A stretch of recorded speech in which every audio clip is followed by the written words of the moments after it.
Российские спецслужбы продолжают задерживать граждан центральноазиатских стран с последующей их экстрадицией на родину.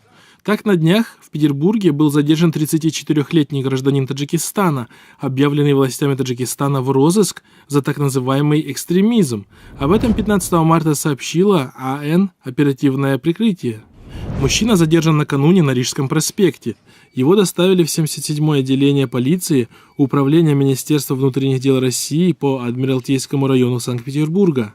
Уроженец города Исфара Сагдийской области обвиняется на родине в организации деятельности экстремистской организации, часть 2 статьи 307.3 УК Республики Таджикистан, и находился в межгосударственном розыске с 18 мая 2017 года.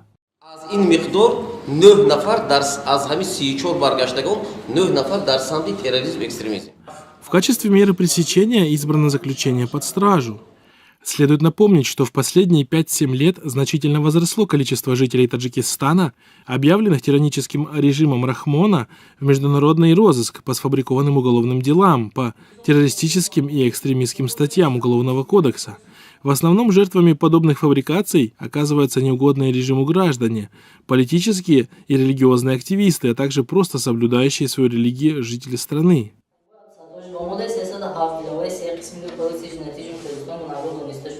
با او با این مدت جزا در نماده معلوم سلطان آزادی به مدت 6 سال